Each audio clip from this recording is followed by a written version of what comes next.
Greetings, everyone. Let's get dangerous. This is so cool. I know. It feels so right.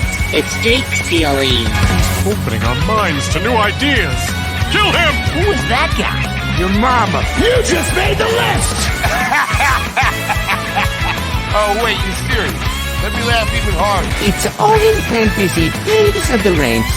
Sure, we talk about it all the time. Really? No. Burn.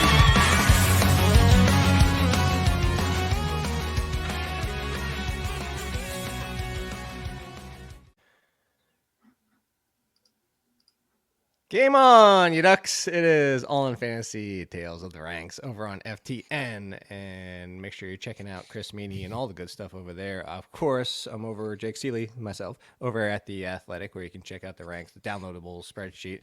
My labor of love. Shout out to Dwayne McFarland, by the way, of Fantasy Life, who had a lot of stats that I just, hey, look, he did all the work. But it's the zone coverage. His was a lot on the pre-snap motion. It was a double piece or double metric piece type of thing. It's really good. You should go look at it for potential wide receiver gems this year. Really tells you the value of where the NFL is going and how the defenses are treating things and how offenses are fighting back and all that kind of stuff. But I loved it. I want more love for it. And we also want love for us. But the love for us can win you things.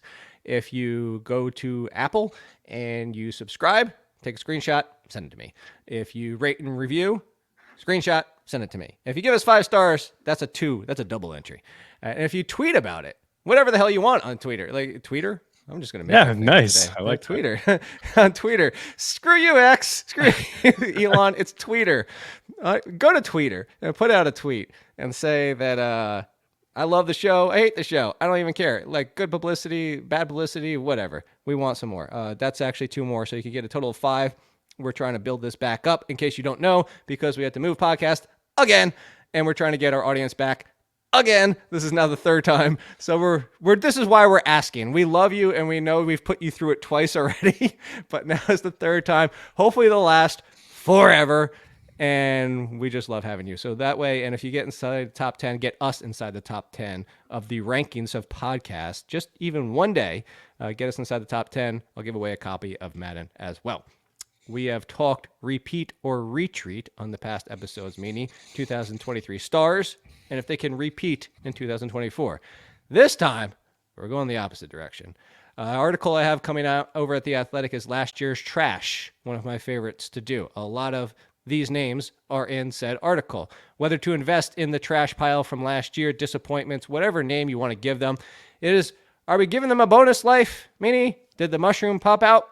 Bonus lifetime or game over and reset. Let's go to quarterback. Quarterback sounds like a good start, right? Because, we want to know whether or not we have some hope for these. One of them, not even a starter, but that's not what we're talking about first. The first one might surprise people when I say this name because we're like, really? He's not good? He's arguably the best quarterback in the league. If the career for this player ended today, he would be in the Hall of Fame, meaning he's a Hall of Famer right now. Done. As of today. But in fantasy, Patrick Mahomes, yes, can he get a bonus life? The reason I say Patrick Mahomes is because in points per game, QB 13. In front of him, the big names, including names like Kirk Cousins. I don't even call it a big name. I'm just saying other names, including Joe Flacco in his 5 games, 19.8. Wow. Patrick Mahomes, 17.5. Right in front of him, Justin Herbert and Justin Fields both had more fantasy points per game. That's why I'm saying rebounding question mark? Because Patrick Mahomes we think of as top 5. Everybody has him ranked inside the top 5 because we know that's the worst case scenario. The worst case scenario of Patrick Mahomes is 17.5. Actually, prior to 2023, the worst case scenario for Patrick Mahomes was 20.4. It was 25.9, 20.4, 24.6, 21, 24.1. So I think everybody's expecting him to have a bonus life, but is it like a half life or is it a full? Like, are we getting Patrick Mahomes back to 21 points per game, meaning, or is that Patrick Mahomes a thing of the past? No, I think he can get back to the 20. You just mentioned the numbers, right? The 26, 20, 25, 21, 24 and a half. I mean, and then the 17, right? It's what's the outlier here? It's the 17 is the outlier. I mean, his one game that he played in 2017, it's like 10 fantasy points per game. So we're used to seeing him be in the 20s, and I've said this a couple times to you and your viewers and listeners, is that I like the offseason from Kansas City. Right. It was pretty stale. The offense was pretty stale. I know that they won the Super Bowl, but they won the Super Bowl because their defense was amazing. And you just talked about Patrick Mahomes, like quarterback 15, 16, 17 fantasy points per game when you include some of those guys like Kyler and others that only played half a season. Like the additions, right? There's some speed inside their offense. They upgraded. There's no question. The wide receiver room led the NFL in drops. Kadarius Toney, MVS, Sky Moore, Watson. All these guys did not help Patrick Mahomes out at all. And a lot of people want to say that Travis Kelce just took a major step back, but I just think nobody else helped him. It was easy to double him, easy to bracket him. Now you add the speed in Hollywood Brown. You add Xavier Worthy. I'm not a big Kadarius Toney fan, but he's still on the roster. He can make some for them potentially. He's getting But carries out of the backfield. he's getting carries out of the backfield. I saw a quadruple pass the other day where it went Mahomes to Toney to Mahomes, and then Toney tossed it to Xavier Worthy. They're having fun in camp. But yeah, I like the additions, and I'm not sure about the Rashee Rice thing. I mean, his court date is mid-December. Does he get suspended before that? Does anybody really know after right that? now? It doesn't seem like anybody knows. And I mentioned it on the series show, waiting to see what would happen. And somebody tweeted me and was thought that they knew.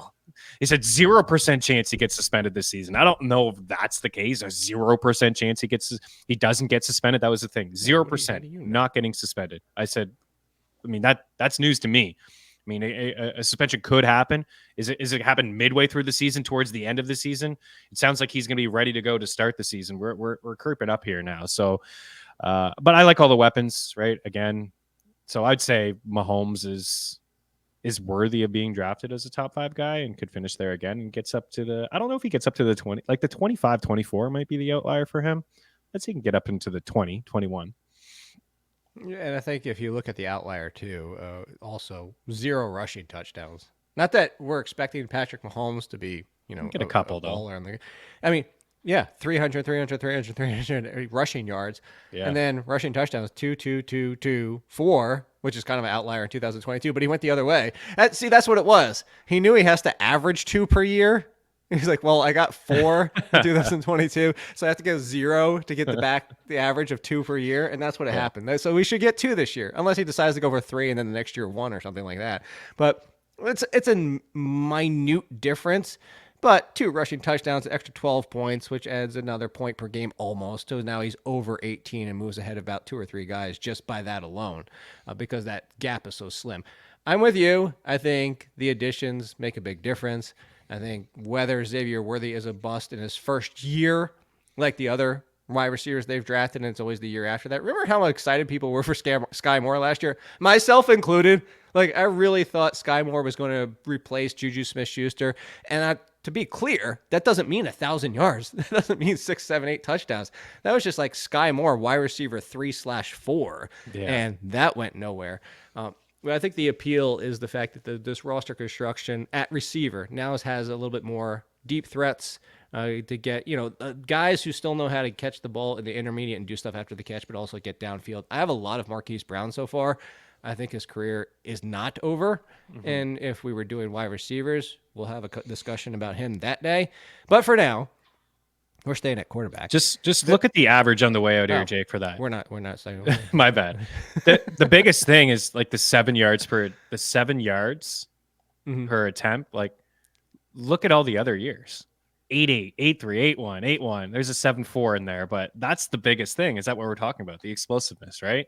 So you put that number back to his career range of like 7-9, then he's right there in 4,500, 46, 4,700 passing yards, and that gets him back to 20. That's just like added one more thing in there for you. No, you look, hey, it's a really good point. I don't want to dismiss that at all. I was just making a joke because you kind of like stepped all over me. No, it's a really good point. I think that's not worth worth not overlooking? I can't talk today. I don't know if you're watching the video after the fact on YouTube, you can still see my backdrop's not even set up yet. This move Still got stuff in boxes. I can't believe the people. Here's one thing. Like, I know in the military that you get packed up, like they actually do it for you. Take care of you, yeah.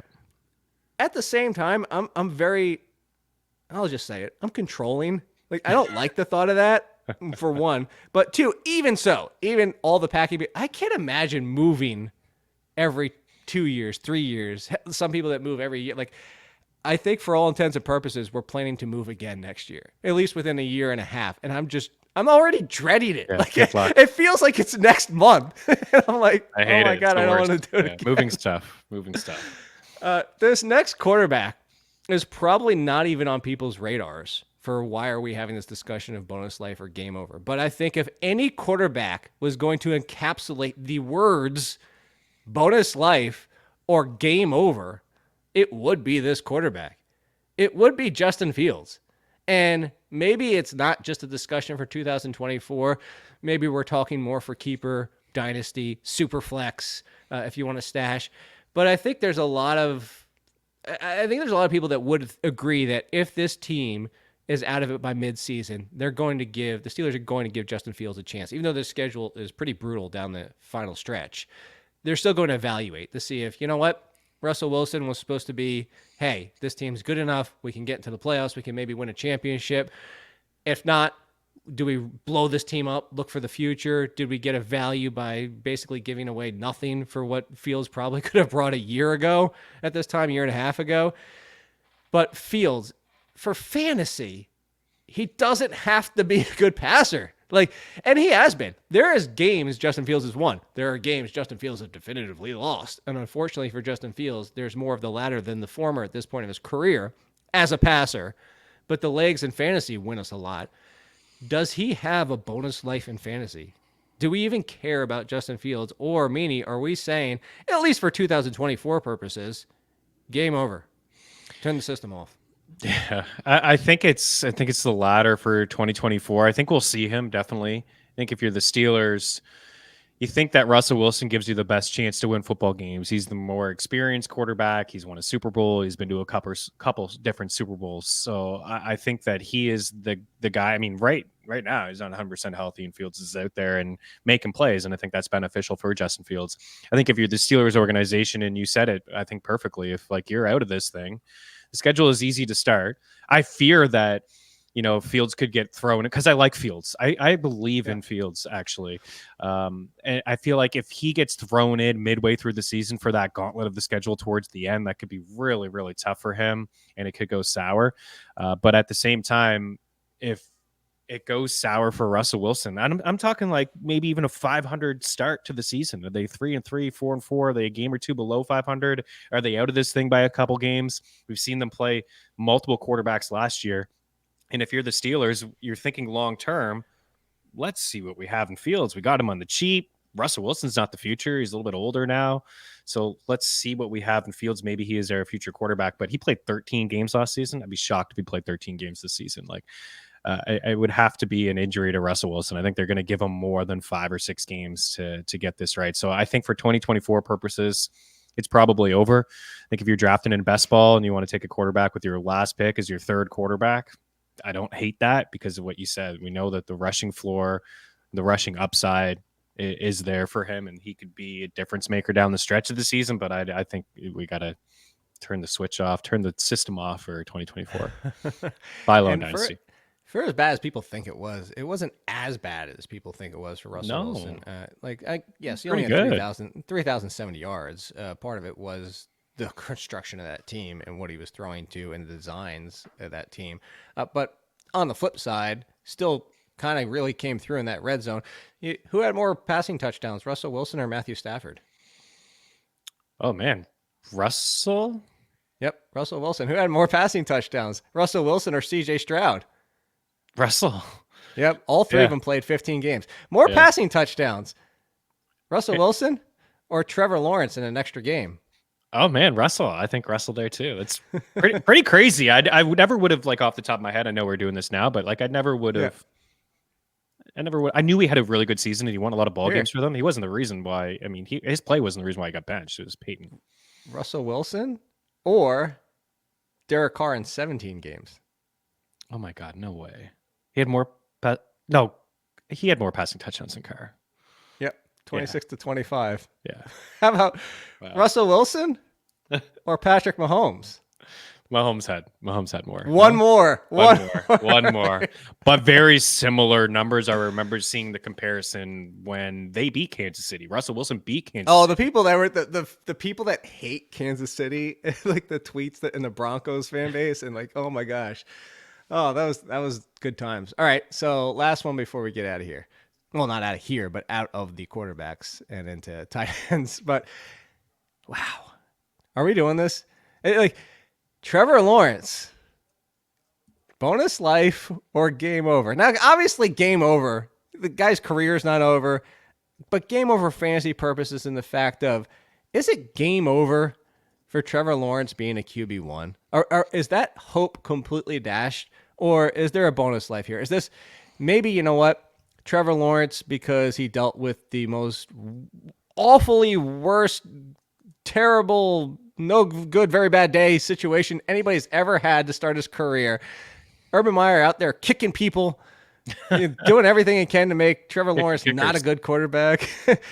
And it's now, granted, though, it's been a full 2 seasons and 4,100 yards, 4,000 yards, 25 passing touchdowns, 21 passing touchdowns, 17 fantasy points per game, 16.4. He's hovering right in that upper QB2 status, but he's not breaking through. Is there any hope, any reason for us to believe that Trevor Lawrence, which what we talked about on the last show, if you guys missed that, was repeat or retreat, and we talked about Evan Ingram, and that's essentially that team is very similar to what it was last year. You swap in Brian Thomas for Calvin Ridley. You get it upgraded as a number 2 running back, as in the pass-catching side of things. So it's Pollard and Spears versus Henry and Spears. Probably absorbs some of the passing targets that would have went to the Zay Jones, who's now gone, or anybody further down the depth chart. Has Gabe Davis now, too. Is there, like, Trevor, let's kind of play time machine here, Manny. Trevor Lawrence, generational best quarterback since blank when he was drafted, is completely and utter bleep myself right now. It is not. If you're basing off what people thought of Trevor Lawrence, and I don't know anybody who didn't think that he was a potential generational quarterback. Now, some might have differed of like how generational, if you want to put an evaluation on that. But us included, we are all, the entire NFL evaluating community is wrong on Trevor Lawrence right now. Mm-hmm. Yeah. Bonus life or game over? Is game over from him being the generational talent that we thought he could be for fantasy purposes? Probably. Yeah. Because the talk was Andrew Luck, right? The talk was, I mean, the ceiling was extremely high. It was it was probably, and that was the argument, was that his rookie season was a lot like Peyton Manning, especially with the interceptions. Like, okay, like we went through this with Peyton Manning. It's okay. That was the argument at the time. And then the year 2 jump was just so nice, right? A 59% to 66% completion rate, 25 to 8 touchdown interception ratio. Split interceptions in half. Yeah. A good season, right? He hit 5 rushing touchdowns. I still believe in him as like a guy that can improve on year 2. I think he can get back to year 2. And I think he can be better than year 2, but the expectations that he had coming out of the draft are just pretty unfair. I don't think he's going to get to that point. It's like a first ballot Hall of Famer. Like those things I just don't think are going to happen for him. But last year was the first time that he ever played hurt, and he battled through it. He had 7 interceptions in his last 4 games, which was half of what he threw on the entire season. And he just didn't seem 100%. I still believe in the talent. I like the weapons, man. You said very similar, right? We trade in Calvin Ridley for Brian Thomas Jr. and Gabe Davis. Yeah. Those are 2 touchdown machines. So maybe he can get up into that 30. Can he knock on the door of 30 passing touchdowns? I think the offense is going to be a little bit more pass happy this season. So it was disappointing to see after what Doug Peterson comes in and you see the 2 steps forward and then a couple steps back. Like that was really disappointing. You want to continue to see progress, but I steps forward and yeah.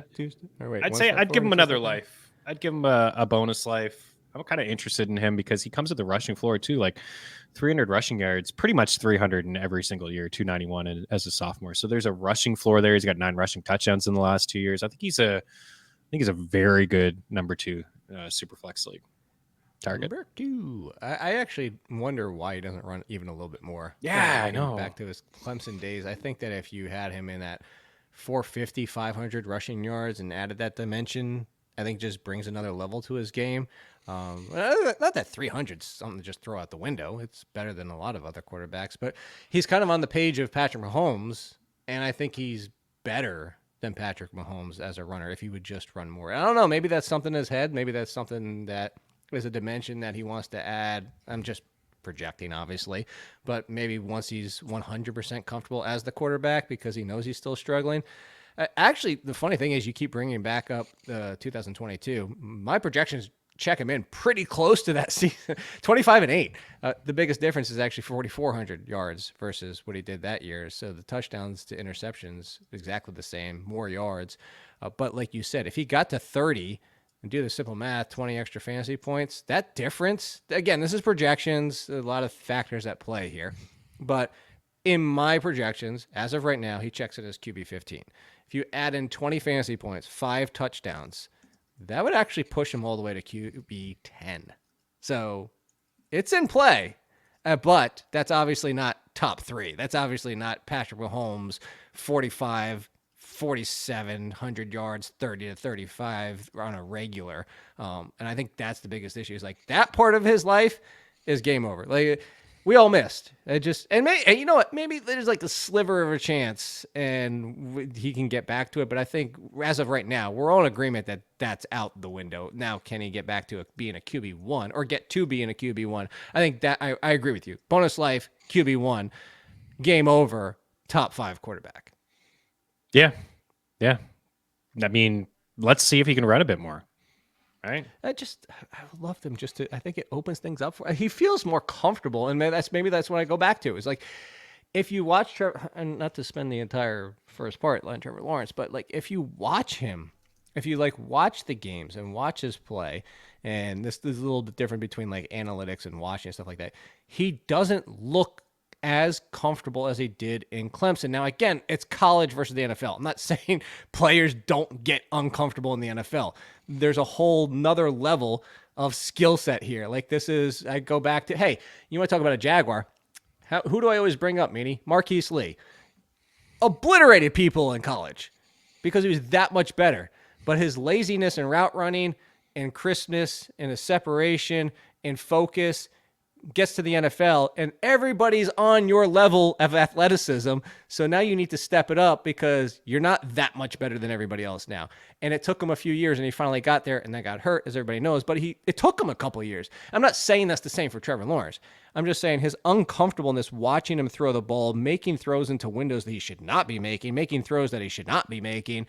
It's not the Lawrence we saw in college. And I think that maybe that's why the rushing's not going to come until he is, which is the question, is what we're hoping. We're going to talk some tight ends too. But before that, a contest, a good Survivor. I love some Survivor. Yeah, let's give some love to Circa Survivor, the biggest pro football contests. They're back in Vegas. Circa Survivor and Circa Millions are now up to a record $16 million in guaranteed prizes. There's two ways to win, and there's no rake, which is great. Love hearing that. Circa Survivor contestants select one team each week with no point spread. Just got to figure out who's going to win the game. The last the longest to win it all with $10 million guaranteed. With Circa Millions, you had to make 5 picks against the spread each week for your share of $6 million guaranteed. So a little bit tougher. Got to make the 5 picks against the spread as opposed to the one straight up winner in Survivor. But if you want to enter, head on over to circasports.com for all the details. But a lot of bucks up for grabs, courtesy of Circa. A lot of bucks. Love some Survivor. And that's got to be one of the most frustrating, exciting things to play every single week, because it feels like a lottery ticket that you're in control of. And then when things go wrong, it's like, I should have. I still remember what year was it? I feel like it's now like way back, like 2008, 10 range or whatever. but it was a year where 90% of the pool was knocked out because it was when the Giants were good and the Seahawks stunk. Right. And like everybody took the Giants and the Seahawks pulled the upset and it legit knocked out because I remember that was the one year where that long-standing one that I'm in, they had a second go. They're like, let's restart it. It was week 5 or 6. Like, let's get it going again because there's no reason 90% of us should be gone already. And there's so much of the season left that they kind of rebooted it. So, hey, there you go. Bonus life. We got a bonus life that year to go back to it. So let's talk tight ends. Take some gambles on some of these guys. Bonus life, game over. The number one tight end that I want to bring up, who I'm going to let you know right off the top, bonus life galore. Like, I think you want to talk about in the bag, like doesn't even need to hit a power block, just in his back pocket, ready to pull out the mushroom. Pat Freiermuth. And not just because is my boy Air Fryer. It comes down to who's the number 2 for the Steelers. And you and I both love Roman Wilson. And it has a lot to do with not just Roman Wilson, who as a prospect, I wasn't as high on as it has to do with some of the off-field stuff. It's not really off. I'll explain it in case you haven't listened to us for a couple months or at all. Roman Wilson in Senior Bowl practice had Mike Tomlin come to him and say, guess what? You are dominating everybody so much that you know that Quinion Mitchell guy, the number 1, quote-unquote, corner in the draft, number 1 or number 2, depending on who you talk to. But we're going to have you go up against him. Because you're dominating that much, you need to go against the top one. And then he still has success. That came from, who, by the way, is now his head coach, Mike Tomlin. So I'm saying all to say, I like Roman Wilson. I think there's a chance he could be the number 2 and actually a very nice fit next to George Pickens. I actually think that's a very nice complementary piece and very well-balanced offense to go Pickens, Wilson, Freiermuth versus Pickens, Van Jefferson or something like that. So I'm hoping for Russell Wilson. That being said, he's still not a first, second round wide receiver. There's still limits to his game, and there's still an opening for who's number 2 in targets. Even if Russell Wilson, even if Roman Wilson and Freiermuth equate each other in targets, that would still be massive for Freiermuth because I think that would actually be 90, 100 targets. Now, Freiermuth has a good yardage season. I say good, not great. A good yardage season, and he has a good touchdown season, but they didn't come together. I think this is the year, especially with Russell Wilson, like this could actually finally all pay off, and that Freiermuth, I would almost call a lock for top 10 finish this year. Unless, like something, you said this before in the last show, like if blank happens, like something went wrong. If Freiermuth's not a top 10, I feel like something went wrong. Quarterback himself, somebody getting hurt, something has to go wrong for him not to finally come through. Yeah, I look at the first 2 seasons, I mean 60 plus grabs in each of those 2 seasons and 32 last year through 12. And I know he battled through some injuries, but the quarterback play was just so awful last year. I think it would be best for him if Russell Wilson was the starter all year. I think you alluded to that as well. He ran a little bit last year, more than he did in the previous couple seasons, but it wasn't like his early Seattle days. We know the Fields, if it's not there for him, he could just tuck and run. This team will be a run-first squad with Najee and Jalen Warren. They're going to run the football quite a bit. But yeah, somebody has to step up as the number 2. And you're right. I like Roman Wilson as well. I don't know if he's fully ready for that role. I look at the rest of this depth chart: Calvin Austin, Marquez Callaway, Van Jefferson, heck, Scotty Miller, Quez Watkins. These guys are on the squad. Like, it's just there's really no clear-cut number 2 option in the passing game at the wide receiver position. That number 2 option is Pat Freiermuth. And who knows, man, maybe the targets are on point with George Pickens. There was an early connection in camp with Russell Wilson and Pat Freiermuth. They seem to be on the same page. You mentioned the touchdown season he had in year 1 with 7, the 45 yards per game in year 2, over 700 receiving yards. A lot of people talk about him as just like a catch and fall type touchdown. I think he's better. I think he's slightly better than that. And at 6'5", 260, when they pass inside the red zone, that may just be the guy for Russell Wilson to take a look at. So I could see 5 touchdowns from him and 75 plus catches and maybe 900 plus yards. That's tight end 1 numbers. Let's be clear, is like he's not somebody that's going to catch the ball and then run away from everybody for a 40-yard addition. Right. Yeah, he's not one of those guys. And if he is, it's going to be the slowest, like something blew up, a fake field goal or something, and he's getting chased down anyway. Like, let's be honest. But not everybody has to be that. We bring up those seasons, and I'm going to go back to it real quick because it's very interesting with Freiermuth. I just had it pulled up, and of course, I went away from it when I was getting ready to. But I said he has the yards and he has the touchdowns, but he doesn't have them together. Rookie season, only 497 yards, 7 touchdowns. Second season, 732 yards, 2 touchdowns. 732 and 7 is not that much to ask for Freiermuth as the number 2. By the way, both those seasons, the yards and the touchdowns, came on just 60 receptions and 63 receptions. So let's even say he gets to 70 because that's a high yard per reception for Freiermuth. That's a high touchdown rate for Freiermuth. But let's just say 70 receptions. 70 receptions, 732 yards, 7 touchdowns. Do you want to take a guess where that would have checked him in at tight end last year? What 9? There's a big hint in it. 70 receptions, 700 some odd yards, 7 touchdowns. 7. There you go, Meanie. He actually would have finished this tight end 7. Friends reference. He would actually finish this tight end 7 last year. Ed, I mean, again, it's not asking for a lot. That's not asking for a lot. Those projections, right? It's a full season. It's Deontay Johnson gone from the squad, which we know, and it's Russell Wilson. I think it would have to be, not that Fields couldn't help him get there. Cole Kmet had some decent moments the past couple of seasons is There's really one. the only guy. Let's reference the last show that we did retreat or repeat.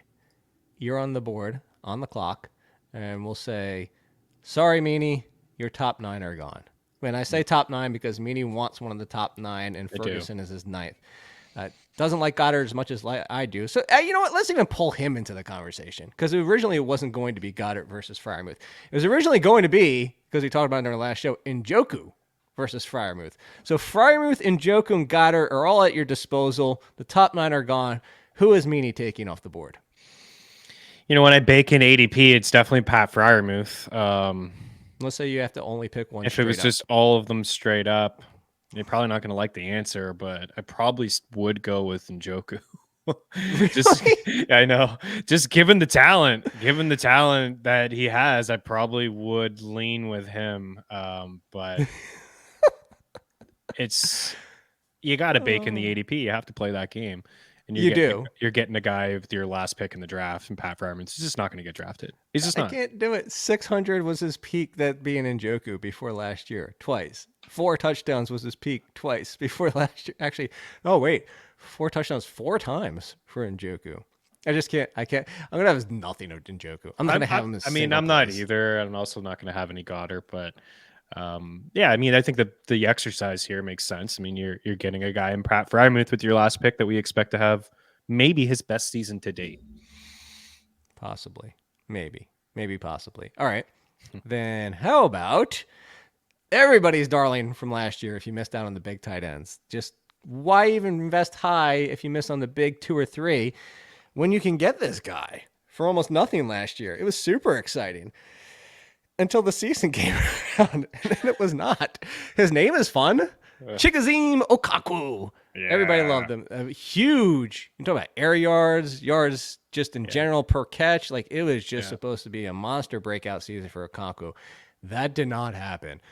Ryan Tannehill was not good. Will Levis was really good for one game, and then he was not good. This entire team was a mess.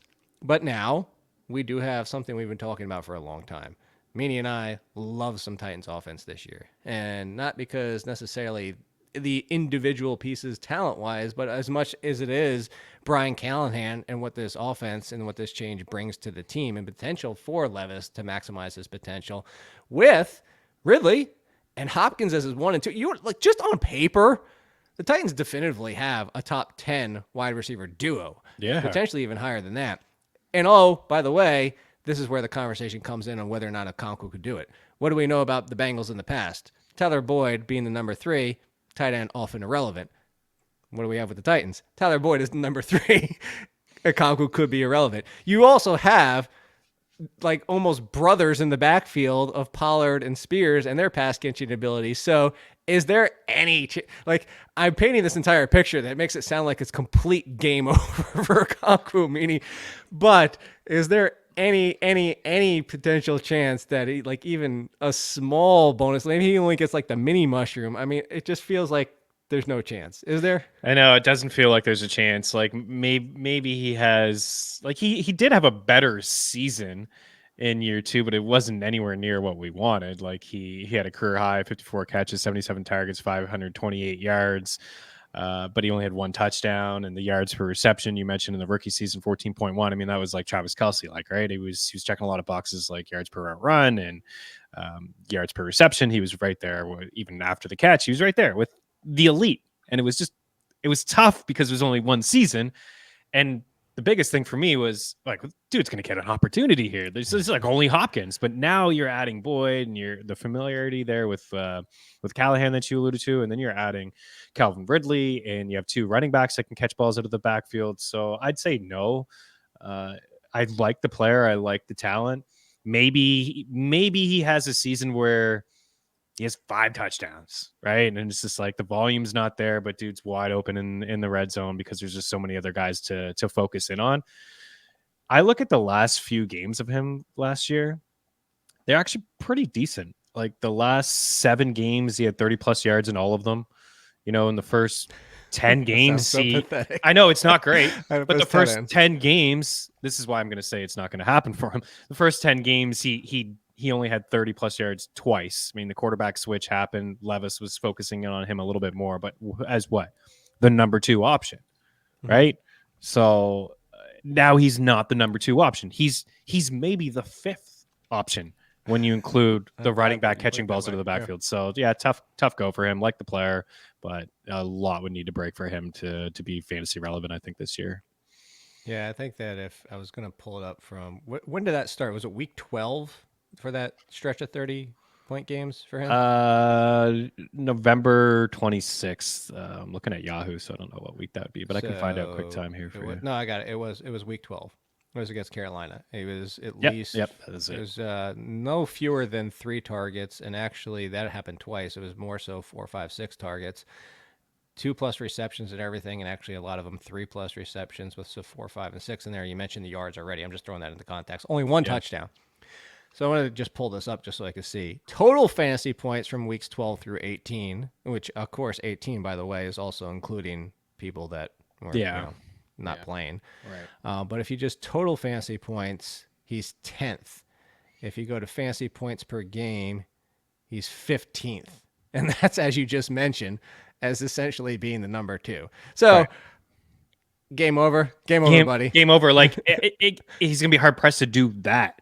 Like to do what he did in the final few weeks, to be hard pressed to do that consistently. Now there'll be some games mixed in, like maybe he does it in 3 of 6, but to do that in the second half just puts him at what you just said is tight end 15 in points per game. It's just really tough to get behind a breakout.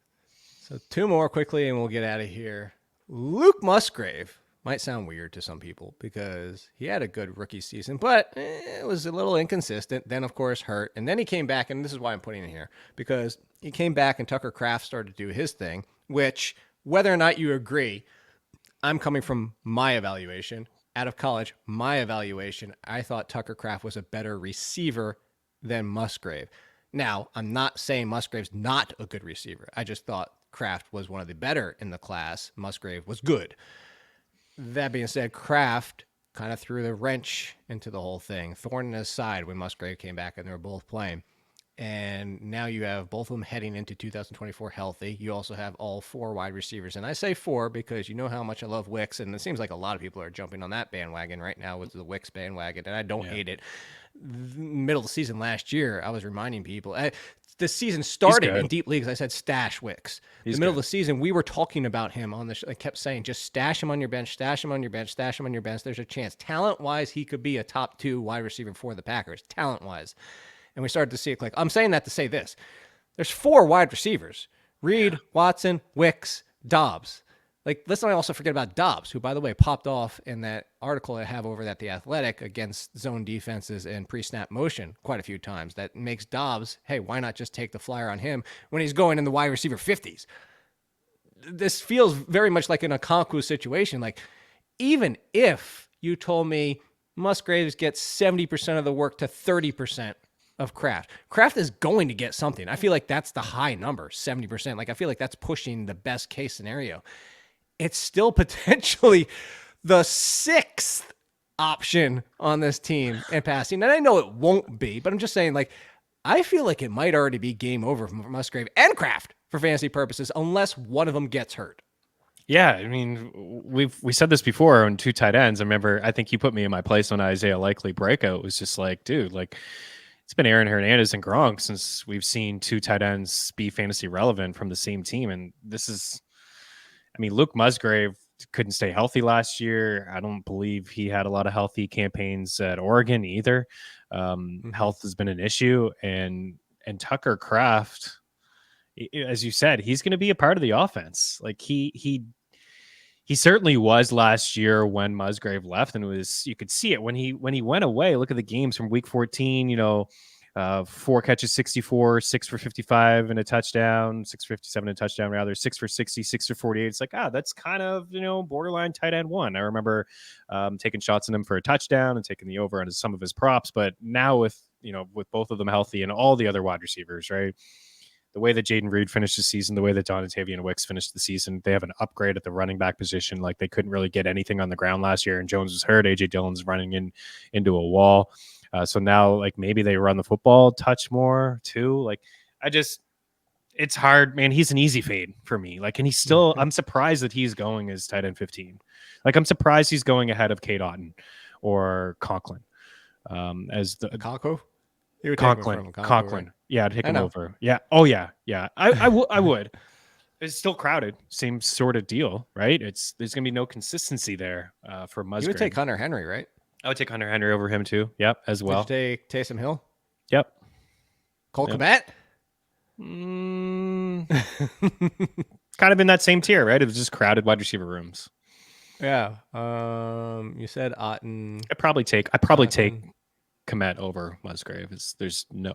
We're not they acquired a tight end, Gerald Everett. I still think Schultz Kmet is the guy. over both or under both. I would take Schultz. I would just take Over Schultz. Musgrave. Yeah, but it's How about same sort of deal, man. Jonnu Smith? I think I'd take Jonnu Smith or Gesicki. It's like number 3 option. Why not? Yeah. On a good offenses. Why not? Why All not? right. Last one before we get out of here. Kyle Pitts. Bonus life. We're done. Game over. Show over. Like, let me phrase it differently, because this feels like one of the easiest layups. So I referenced an article, last year's trash, that I love doing. And there is actually 2 sections I pulled out. Like, normally it's just a list of like a dozen players. This year, there are 2 sections. So, because I do quarterback, well, I break them out to quarterbacks, running backs, wide receivers, tight ends. So they're in groups. There are 2 sections. One is the Washington section, because Austin Eckler, Terry McLaurin, Jahan Dotson, all in there as potential last year's trash. They're all trash. Like, people are like, well, McLaurin was actually drafted as a top 25 wide receiver and finished as wide receiver 42 in points per game. So to me, that's trash. Whether or not you disagree, like, I'm just saying that's why. So Washington Commanders are there. You want to guess what the other group is? The other group of 3 players? Oh, the Atlanta Falcons, Bijan included, because crazy people, like, look, I say crazy tongue in cheek because we mocked Jay Felicio, great friend of ours. He was one of the very many people taking Bijan Robinson as the number 2 running back off the board. Meaning and I argued against that unstopped, non-stop. Don't do it. Don't. That all being said, we still had Bijan inside the top 6, 7 running backs. It's not like we were like, don't take him as an RB1. Yeah. He wasn't even an RB1. So, yes, he is last year's trash. Drake London, last year's trash. And Kyle Pitts, for the 2nd year in the row, last year's trash. So I'm going to turn this the other direction, Meanie. Is there any chance it's not bonus life for Kyle Pitts and it is game over? Yeah, there's the chance of that happening is Kirk Cousins. being Okay. like not there. Done? Yeah, done. Like 36 years old, coming off the ruptured Achilles. It's his plantar foot. It's not like Well, what if they turn to 47-year-old Michael Penix? I don't think that would be great. I think it would be better than what they had last year. I think it was very limited, right? I mean, they're bringing in Kirk Cousins, who had 18 passing touchdowns in 8 games. They had 17 passing touchdowns as a squad from their whole quarterback room over the full season. So maybe Penix Jr. could actually be better than those couple quarterbacks that they had last year. Desmond Ridder, like there's just no chance. And I wasn't in on Pitts last year. I wasn't expecting the rebound because I didn't believe in the quarterback play. Like if it was Heineke all year long, then I would have been in on that. I would have been. I would have liked it a little bit more. Don't you besmirch the name of Taylor No, Heineke. I would have liked it a little greatest. bit more. But I just felt like Ridder. The limitations, the ceiling was just so low. Where Heineke, there were some games with Heineke where he was actually like using Pitts, and it was like, okay, there you go, Kyle Pitts. But there's also Arthur Smith using Jonnu Smith, who we talked about earlier too. So Arthur Smith's gone, Jonnu Smith's gone, Kirk Cousins is in town. I'm in on the extra life. We already saw 1,000 yards as a rookie, right? With Marcus Mariota, still poor quarterback play and poor play calling. I'm in. I think that he can get back to the 1,000 yards. And my goodness, he has 2 toss-ups. How does he have 6 touchdowns in his first 44 games? Like that freak of nature, that body type, and that build and mismatch. How does he only have 6 touchdowns? I think You brought it up. The quarterbacks. I think he can get 8 or 9 this year. I'll give you 2 toss-ups and we'll get out of here. Kyle Pitts or George Kittle. I have Pitts ranked higher. Okay. Kyle Pitts or Dalton Kincaid. I'm going to go with Dalton Kincaid, although I don't like hearing some of the stuff lately about Dawson Knox. But I am going to go with Dalton Kincaid, yeah. It's the same tier for me. I'd rather have both of those guys. Same tier, I agree with. I'd rather have both than McBride.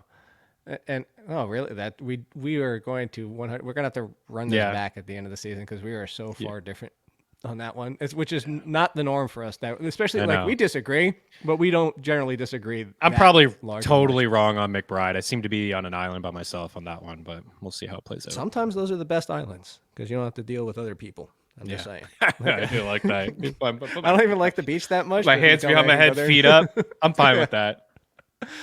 All right. I'm also fine with calling it a show for now. A reminder, you can potentially win a copy of Madden, but also free memberships over at FTN. 3 different memberships we're giving away. So potentially 4 prizes, definitively 3. No question about it. The reminders are to do screenshots of all these, send them to Jay Ciely at The Athletic, but subscribe to iTunes podcast. And if I don't know if people just do it anyway. If you don't have it, go on the web and sign on. Even if you don't have an Apple phone, just because it just helps us. We need the help. We need to build this back up. Rate and review 5 stars would get you a second entry, and then tweet about it. Like how much you love this podcast and how much you love Chris Meany's face that you barely get to see anymore unless you watch on YouTube after the fact, and his wonderful flowing hair, which you can't see right now. Did you trim it recently? I cut it. Did you? Oh, wow. That's the shortest I've seen it in some time.